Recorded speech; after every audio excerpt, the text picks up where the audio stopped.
Hello, and welcome to Your Estate Matters, presented by Heritage Trust. Your Estate Matters is a podcast dedicated to everything estates, including building and preserving your legacy. If it's estate-related, we'll be talking about it.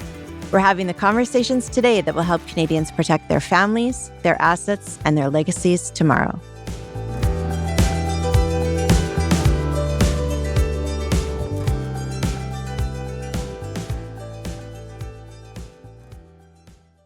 Angela, thank you so much for joining us on Your Estate Matters. We really appreciate your time and you sharing all your wisdom and expertise with us. Happy to be here. Great. Do you want to share your journey into law and maybe why you chose to do family and estates, areas that are often so divisive? I think it's fair to say that after 41 years doing this, that when I look back, I was from a single-parent family with not a lot of money, and I, worked my way through school and got my law degree. And so when I started practicing, I really wanted to do more of helping people in terms of life events. But I started in doing labor work and commercial litigation, but there was always a few family or estate matters coming along. And when I joined Lindsay Kenney, where I've been now for, I think, about 35 years, I was planning on having a family, and I wanted to have a practice that was a little bit more flexible. I could meet and did meet clients with my children and their children at playgrounds and things of that sort, so that I could work around people's work schedules and their children's schedules. And the estate area was sort of a natural complementary practice area for me because, again, life-changing events. Let's try to make this as positive for the families that I'm helping. And let's try to do those types of practices in a resolution-oriented fashion. So tell me, were there some early seminal moments or pivotal cases that shaped your perspective or your style of practice? One that I really remember, and I continue to remember, is that I was a student at Captain Murphy, and I had the privilege of junioring a trial. In those days, I wasn't actually junioring. I was kind of running around as a go-boy. And with four really good celebrated counsel. And it was a case where a gentleman had transferred his shares in a very valuable family company. He had a serious alcohol problem. He was now dead. His children were basically saying to their uncle, Dad didn't mean to transfer those shares. He thought you were going to hold them in trust so that he didn't, lose them because he had these alcohol and financial problems. And what I remember most is some of the best litigation I've ever seen. Lots of discussion about evidentiary issues because there was a state of mind argument. How do you get in the hearsay? And on the side, a discussion about settlement going on, and that trial settled on the third day. But I saw the best of lawyering, but I also saw the best of people that weren't just, I'm in trial and we're in trial and we're going to go to the end. People that went, this is a family here that ultimately, after this ends, they're going to have to work together. And our clients got the shares back, and they continue to work with their uncle in the family company, till they're probably, the family company is still doing very, very well, and they're still a part of, the Vancouver business community. So you could have seen a trial decision that just ended up with a lot of animosity because, in essence, it was a credibility dispute. The uncle really was going to take it hard, as I saw the evidence unfolding. But the lawyers decided that, notwithstanding they were already in trial, there was still room for resolution. And that was really inspiring. Plus, I got to see, some of the best lawyers in the city as a very young lawyer, as well as an articling student. So knowing you as a lawyer, Angela, because I've had the privilege of working with you for many years, I think that actually typifies my experience of you in that you are preeminent counsel, like the best of advocacy and litigation, but you're also incredibly pragmatic and you genuinely care about your clients. And so obviously that early case must have guided your values or practice style, because I see that today in the way you lead. Well, I also think that my personal background guides me. It's interesting. After my dad died, my grandmother died very soon after, and she died intestate. And my mom had 3 little kids, and Granny had a house. And at that time, the way things were done was money went to the public guardian and trustee. And I remember when I got older saying to my mom, and was a lawyer, Mom, why didn't you ask for that money to be used to allow you to buy Granny's house, for us? I mean, it was a beautiful home on the west side. We lived in a basement suite on the east side. She probably could have afforded to do that, with some help with her family. But no one gave her that opportunity. No one said to a single mom, hey, this is what I think you should do for the benefit of your children. It's one of my practice areas now. Fighting with the public trustee to let parents, when there's a death that's unexpected and intestacy, to let parents manage their children's money in a way that is going to be beneficial to them. I think the house was $12,000. I was 7. 12 years later, I got like $8,000 back from the public guardian and trustee for my third. But our life would have been very different if we'd been living in that home. My mom's life would have been very different. Now, I think perhaps I might have been a little bit more spoiled if I lived on the west side near UBC. Maybe I wouldn't have gotten to where I am now. But that choice should have been given to my mom and our family. So that early adversity, is that partly what has driven you? Like, you were the gold medalist of your law school class of your era. You're notable in that you're one of the few female litigators certainly still in the game. Like, what is it that has driven your success or being such an outlier? Well, you'd have to talk to my 98-year-old mother about how much she nags. But in essence, I enjoy helping the people, my clients, but also sometimes people that don't become my clients, that simply make a phone call and say, what would happen if I divorced now? Or what would happen if I had this fight?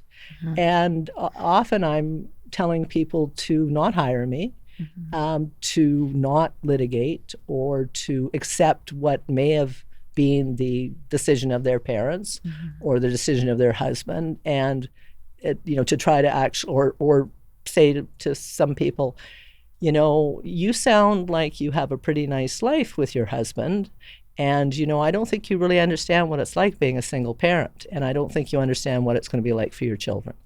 And I make that speech very often because I don't think personally that if there's no abuse and there's no infidelity, I don't think that women are better off ending a marriage. But in particular, I just don't think children are better off when a marriage ends. So I do try to bring those sort of practical suggestions, like, have you tried marriage counseling? Maybe instead of being so busy saving money and trying to get ahead, maybe you guys need more vacations, things of that sort. Or, maybe if you're feeling unfulfilled with, being a stay-at-home mom, maybe you should try working part-time. I think your frustration at your role has a lot to do with your perhaps just not stimulated by the choices you've made. And I've had people come back and say to me, years later, that advice, you could have taken me as a client, charged me $10,000, and you told me to try again in my marriage, or you told me not to fight my siblings for a little bit more money. That is the part of law that I like, is being able to make a difference in somebody's life, and do it in a fashion that I wouldn't say they remember, but I feel good about it, and they apparently feel good about it, because I will hear from people again. And when we do have to litigate, knowing that I've tried everything to resolve something before we had to litigate. So what do you think is fueling a lot of the family conflict? Like, whether it's a family file or an estate matter, like, why is it that so many families are are in difficulty? Well, in the estate side, second families or second spouses with kids of the first marriage, those are the most common disputes that I see. Sometimes sibling rivalry, in terms of siblings of the same family. Mom always liked you better, or mom and dad gave you this and I didn't get that. In the family area, I think life is tough, particularly in Vancouver. People, housing is expensive. People are stressed. They're having to work longer and harder. Their email's always going. It's 24/7. And people just don't have time sometimes for their spouses and the frustration they feel about their life sometimes comes out with, well, it'd be better if I didn't have to worry about him or her. If we're fighting, and sometimes the fights are stemming from, you're not doing enough to help me in my role. And people start to think they're going to be better off if that person isn't in their life. Mm-hmm. And particularly for millennials or people, in their 40s, where they are just finding life very hard. Sometimes people are making the decision that a separation or divorce will make their life easier. Mm-hmm. I don't philosophically understand that, because if you love this person enough to marry them and have children with them, you can try to work through problems. But it's a disposable economy, I think, right now. Well, if I dispose of my spouse, I might be happier. Let's talk about that. Do you see generational differences in conflict, like whether it's, Gen Z or millennials or X or boomers? Do you see differences in how conflict is approached or managed? Yes, I do. What I've really seen is, as the differences in family law, the fact that a woman can leave when she has to, and there is enough money, there is enough child support, there's spousal support guidelines, there is a manageable framework so you can tell someone, if you leave, this is what you're looking at. I think that causes people to at least feel comfortable when the marriage is really not working and or there's abuse or infidelity, and they just say, I cannot be here. It's very comforting to be able to tell people very clearly, you should be entitled to this. Mm-hmm. And you should be able to get that by agreement rather than by litigation, because the person on the other side is going to know that they're going to tell their husband or the wife, this is what you're entitled to. But I also think generationally there is a little bit of there's a little bit of instant gratification, or expecting certain things that I certainly didn't have in my generation. I didn't automatically have mommy and daddy giving me some money to help me buy a house. Mm-hmm. But sometimes it's in the younger generations, it just seems too easy to divorce, and then they actually hit the reality of the kids going back and forth and new partners coming into to life. And then in the estate area, because we have cultural and generational divides, where, for example, some cultures believe it is appropriate to give the sons more of the inheritance or more of the assets than they would give their daughters. And of course, the daughters of this generation aren't going to stand for that, which is a good thing. I mean, and the law has recognized that cultural, we always give the money to the boy, is not going to be appropriate in our current society. But those types of cases keep coming up, much more prevalent than they ever were before. So let's talk about gender differences. So, as you know, I used to practice family law, and we see this in our offices, and then the data is apparently the majority of marriages are actually ended by women. Why do you think that is? Why are women deciding more than men that they want to reset or that they want to leave?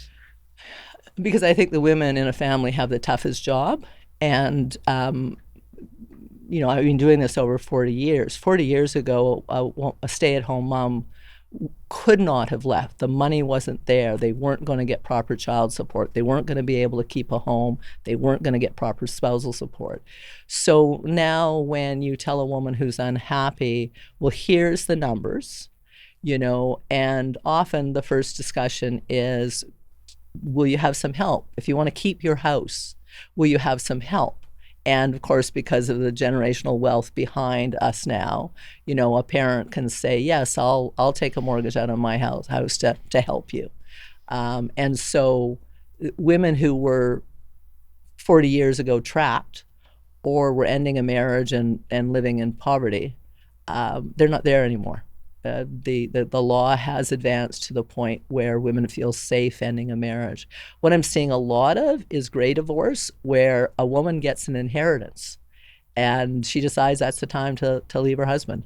Mm-hmm. I've seen that too. Yeah. We talked about the cost of living and things like that. Do you think that's playing into disputes, and particularly in Vancouver, where the cost of housing seems to have completely disconnected from what people actually make, and Canadians are carrying record consumer debt? Do you think that's a factor in some of the conflict we're seeing around family and estate disputes? Well, absolutely. I think one of the hard parts is, for example, if you have a family on the North Shore and there is no, they've perhaps bought that house 10 or 15 years ago, it's gone way up, but neither of them can afford to keep it. And often the other party can't afford, or one of the parties can't afford, or both can't afford to stay on the North Shore. So they're looking at moving their children out of their schools, away from their friends.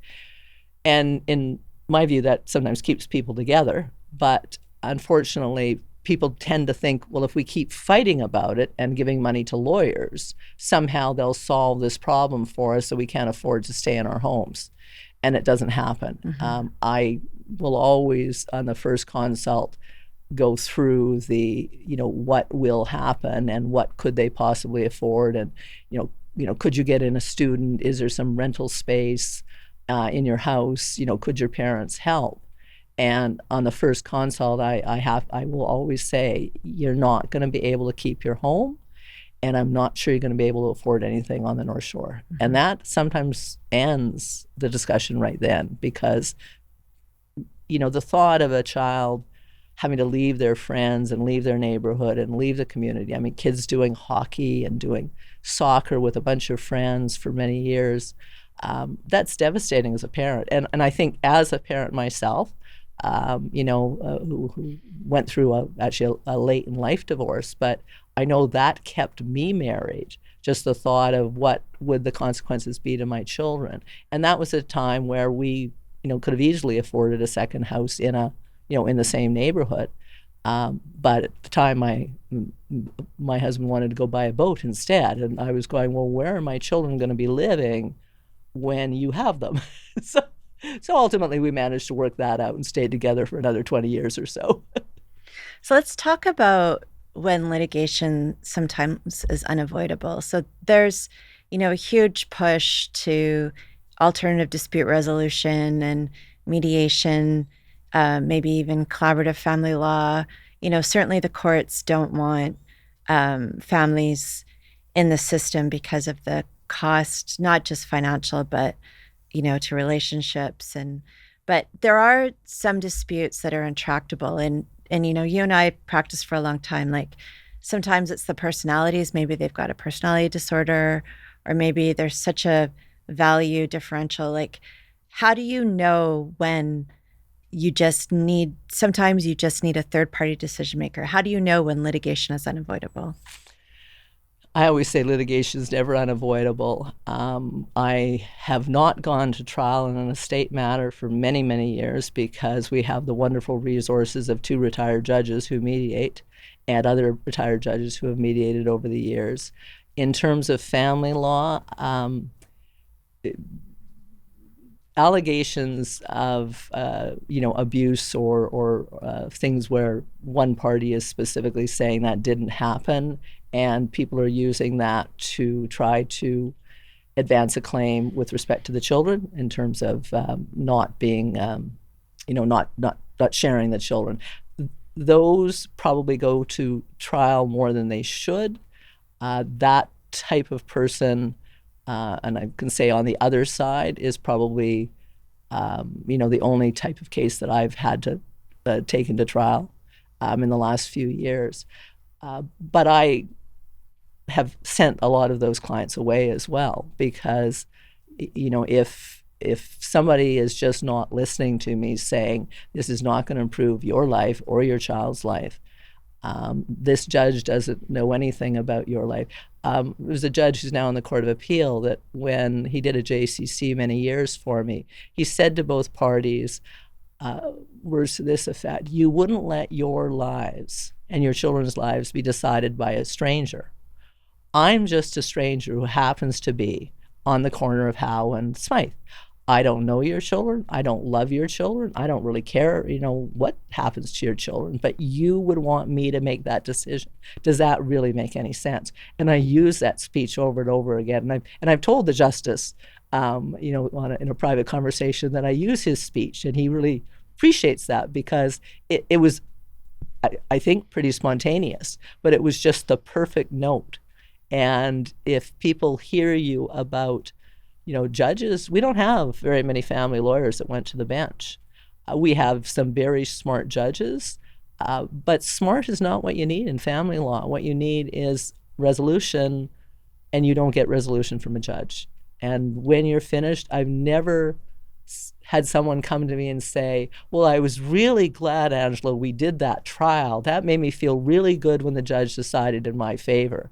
What I've had is people come to me and say, I really wasn't sure at the mediation when you were encouraging me to take this deal, but, your bill was reasonable and I was able to move on quickly. I didn't have to wait for a judge. I'm really happy that you encouraged me to do that. But what about disputes that are truly zero sum? Like, someone gets a job in Ottawa they're going to make much more money and be able to afford a house. So one of the parents wants to move there and take the kids, and the other parent can't move. Like, aren't there some disagreements that you simply need a third-party decision maker because there isn't a middle ground? Well, there is a middle ground, because you can say to people, you're going to lose. I mean, that's if there's not that many pieces of litigation where you can't, with experience, look and say you're going to lose. And but yes, I've certainly argued a case like that because someone wanted to move the kids to California and being successful. I think if that client on the other side hadn't been so unreasonable and hadn't had an unreasonable lawyer, then we wouldn't have had that argument, because it was clear the kids had to be brought back by a court order when she took them to California without permission, and she was found in contempt.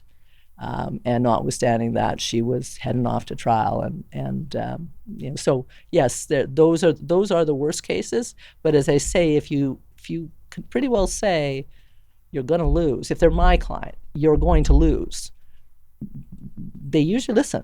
And if they don't listen, they go to somebody else. But the person who's got to, who's doesn't have a choice, their spouse is going to go to, or their partner is going to go to trial if, whatever they do. Of course, those are the types of cases, the zero-sum cases. So, mental health professionals often say that there's likely a disproportionate amount of people in the court system that have mental health and or personality disorder diagnoses, i.e. they have sort of an invisible disability where maybe they have zero-sum thinking, or do you experience that? And what do you do when you've got either your client or perhaps a party on the other side that has those characteristics? How do you manage that? I haven't had, I certainly have had that type of file. It's not really that manageable in terms of, I fortunately have never had a client of my own like that. I think perhaps because I recognize that fairly early on and I don't take the file. But I have had that on the other side, and there's really no way to manage it. You have to be in front of a judge. So let's talk about planning. What do you think the mistakes are that people make that result in their families ending up in disputes or litigation? They don't talk to their families. So in terms of planning, particularly if you're talking about a blended family or a second family, you have to talk to your family. I also think that you should be giving children funds for things that are important if you can afford to do it, a down payment, and treating them, very similarly throughout their lives. But when you get a remarriage and a younger family and children that still have to be educated, and perhaps a second wife, younger children as against adult children, there's no easy way, and people are going to be unhappy. But I think if you have that discussion and say, hey, look, guys, older children, you guys got into the market a long time ago. I paid for your college education. I gave you a down payment. You're all doing well financially. My priority has to be for these younger children that have not yet had those advantages with a real estate market that's up, and my new spouse, because she is the mother of these children. They won't like it, but they sure will like it more if they hear about it when you're alive and have the possibility of saying, well, okay, Dad, we don't really think that's that fair, but we understand why you're doing what you're doing. I think that is the worst thing that people can do, is just leave the surprise for kids who then will have some animosity to the second family. The pieces of litigation that I have done that ended up in court were all second family pieces.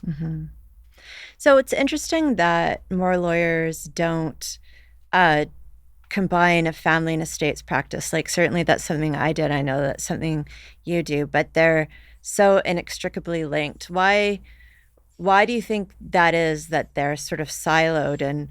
And what would you say to our colleagues or practitioners about maybe serving clients by integrating those areas better?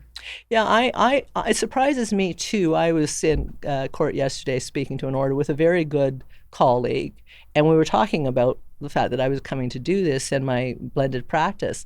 And I said, you got a great law firm and some really smart people at it. Do you have anybody doing estate work?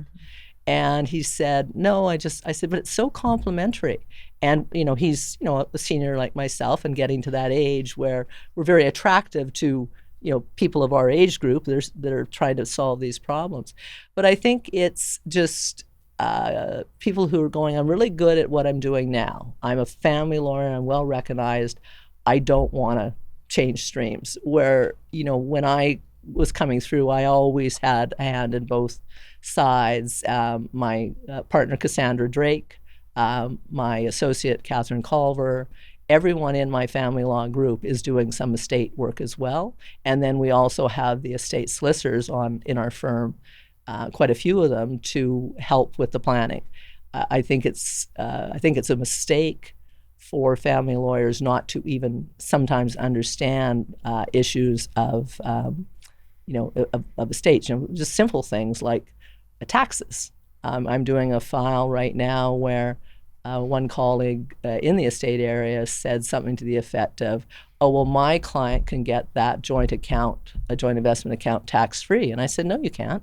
You really need to look at tax and understand how this is going to work. Because when we're discussing a resolution, it's between stepmom and stepson, and there's the resolution where someone gets the rollover benefit of an RSP or something, or a tax of a investment account, is much more beneficial than a whole bunch of tax being paid.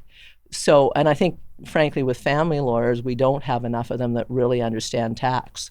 And because the same thing when you're settling a family file, looking at, butterfly transactions, making sure you're talking to your client's accountant, making sure you understand what you can do with your client's corporate structure to, be more tax efficient in the settlement.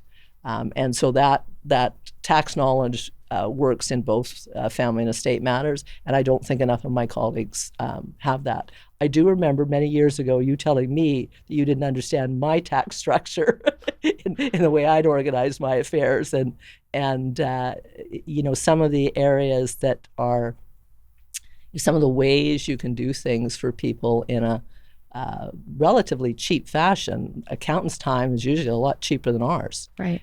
And it really benefits them. Let's talk about some ADR solutions that are available for people if they're going to avoid the really divisive, expensive, time-consuming litigation process. So can you tell our listeners, what is mediation and what are some potential benefits? Oh, God, mediation is a lifesaver. Really, we didn't have, in my first 20 years of practice, I never did a mediation because there weren't a lot of mediators out there. And I think in 1984, some of the first family mediators came along, and they're still there. And one of my biggest concerns is all the people with this great experience mediating who always help settle my files are going to retire. And so I'm really pleased to see younger mediators coming along. But the benefits are that those hard feelings you have about a matter, which really aren't going to help you at all in court if you sit there and articulate, well, I think this is really unfair.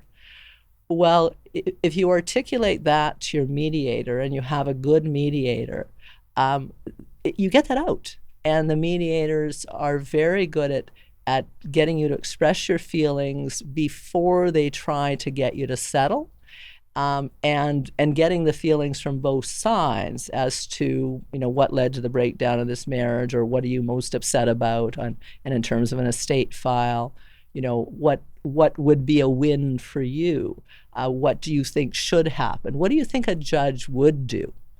And the mediators say, well, do you understand currently I can't get a civil trial in an estate matter until March 2027, and I have to be in a lottery to see if I'll actually get a judge that month. I went out yesterday to do a very contentious court matter. I had booked in advance months and months and months of calling for a date. I didn't have a judge. Now, fortunately, my friend and I had spent the last evening settling the matter. And I had said to him, we're going out to New Westminster. Every time I'm in New Westminster, even though I'm supposed to have a judge, I don't get one. So people understanding that you're going to wait 2 years plus for a decision. And in the meantime, you got to run your life. And in family cases, we generally get some priority with judges, but not always. We get bumped the same as everybody else. And again, saying, I don't control that. I cannot control whether you'll get a judge. I can control whether we will succeed at mediation by having you sort of look at the various options, and this mediator is going to help us. What bothers me sometimes is you can't get people to agree to a mediation. I have 2 files right now, very similar. One of them, the other lawyers said, oh no, we're going to do affidavits, we're going to do depositions, we're going to do all this. From day one, I said, let's go mediate with Jane Darty and Sandra Valance. Wouldn't agree. We finally have a court date in middle October. 2 days, it's a summary petition, but she wants to make it a trial. She's finally said she'll agree to mediate. Conversely, similar file, issued my pleadings because I needed to put a restriction on the title. I won't use the CPL word because a lot of people don't know what that means. But when the other lawyer got on and we sort of exchanged some letters, she said to me, do you want me to do a response? And this is within the first month. I said, I'm not going to require you to do a response if you will agree to go to mediation as soon as possible. She says, absolutely. Jane and Sandra said, yes. So there's the difference. On one file, the first file, the clients have each, I'm sure, spent over $100,000 on things that were really not necessary. And on this one, we got a set of pleadings out will, I think, resolve in mediation. And maybe the clients at the end of the day will spend $30,000. I think both cases were equally resolvable in mediation quickly, but you needed to have a buy-in by both counsel. So what makes a good mediator? Mediators have so much empathy. What I like about a mediator, and there's several that I use routinely, is when the clients say, she really listened to me. He really told it like it is. They really said, you're not going to succeed in that argument. But they said it with kindness and with sort of authority, not because they wanted to tell me I was wrong, but because they wanted to tell me that, if we don't think that you're going to succeed in that argument, and we're, mediators are senior lawyers, some of them had, litigation practices as well. Most of them had litigation practices as well. Hearing it from them and most times confirming what I've already told them, but they don't know anything. They're just an independent, neutral third party. And with the retired judges, it is so effective for one of them to say, which they often do, if I was judging this matter, this is what I would have done. Mary Ellen Boyd used that exact speech on a client of mine about 10 years ago. Marian Allen, when she was mediating, those words would come out. And you'd be saying to your client, well, if I'm saying the same thing as this retired judge mediator, why would you think I would even, why would I be encouraging you to go to trial?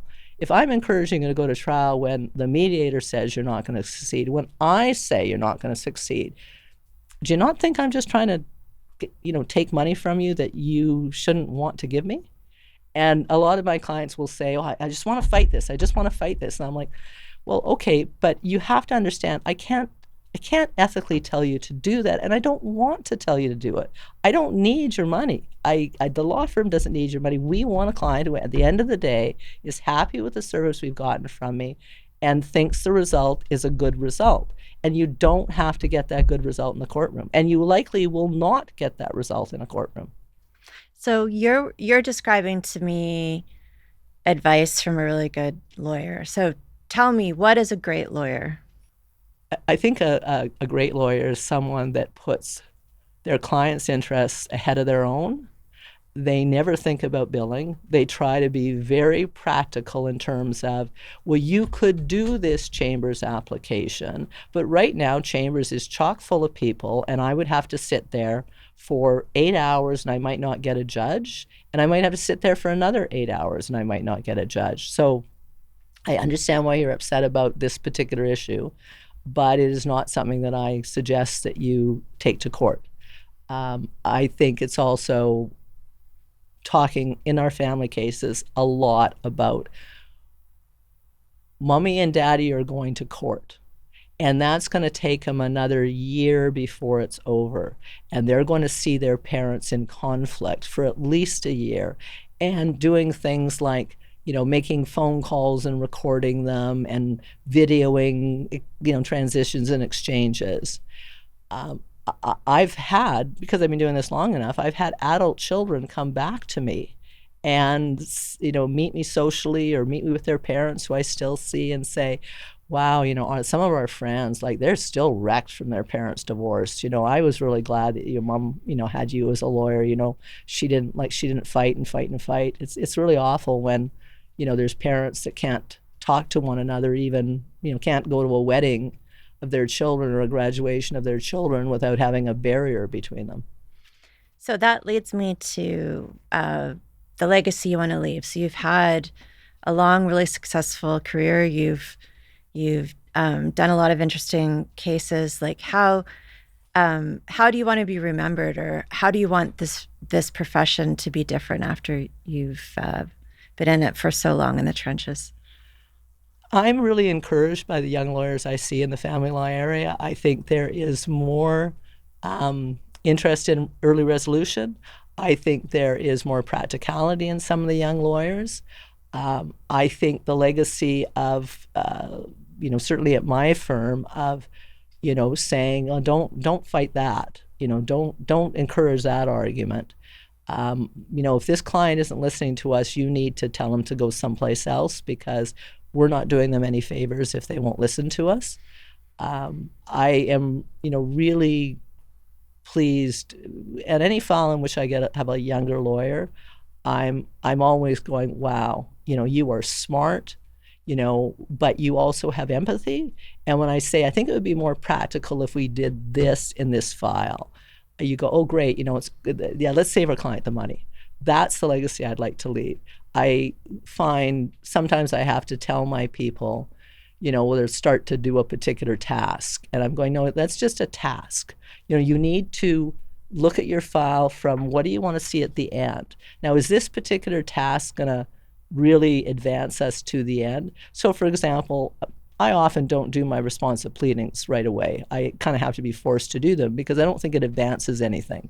If I tell my friend what my positions are, but that's just a piece of paper you've got to do.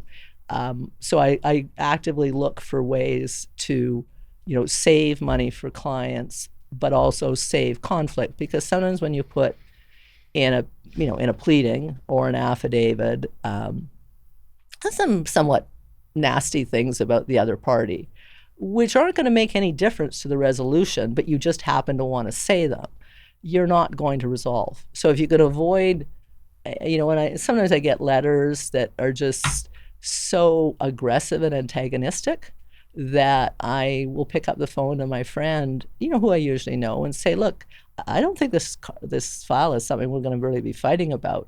But if I was to send your letter to my client, we would be fighting. So I'm not going to send your letter to my client. So let's see how we can, maybe sort of batten down the aggressive conflict, sort of name calling that's going to cause our clients to explode and a lot of costs being spent. It's not always effective. I have a particular colleague that I said to him, if you send me one more letter that asserts family violence, I'm just going to start to rip them up, because you're just trying to create a record, and that's not particularly helpful. That file will probably be in trial because that lawyer won't mediate, or his client won't mediate. So there are some lawyers that there's a certain type of lawyer. I've been fairly lucky with the files I have that I don't very often hit that, lawyer that wants to just ratchet it up. And I feel sorry for those clients that end up with a lawyer like that, because, if we become an ally in the fight rather than an advocate, if we become a yes, you're right lawyer, well, we make more money. But have we really served the client? You have to keep that neutrality. You have to be prepared to say to your client, you're not right. And you're going to have a fight that you can't afford, and it's going to hurt your kids. And in the estate area, it's the same. This is your family. Your parents did some things that maybe you weren't happy about, but this is your family. Is it really going to matter that much that your sister got an extra $100,000 because she's got 3 kids and mom and dad wanted to give her a little bit more? That's the way I try to train my young lawyers. That's the attitude I try to take to the lawyers that I'm against. There are some lawyers that I will not take files against because I just don't think it's worth the aggravation to deal with someone who wants to practice in a very aggressive fashion for no good reason. Well, you're a lawyer that I'd always want to be on the other side of, Angela. And thanks. I really appreciate your time and you sharing all your wisdom and knowledge with us. You're welcome. Okay, thank you. Thank you. This podcast is for informational purposes only and should not be considered individual legal, financial, or tax advice. Make sure to consult the advisor of your choice to advise you on your own circumstances. Thank you for joining us for this episode of Your Estate Matters. If you like this podcast, make sure to follow it on your podcast platform of choice. Whether you're planning your own estate or you're acting as executor for somebody else's, Heritage Trust can help. Partner with Heritage Trust to protect your family, your assets, and your legacy. If you'd like more information about Heritage Trust, please visit our website at heritagetrustcompany.ca.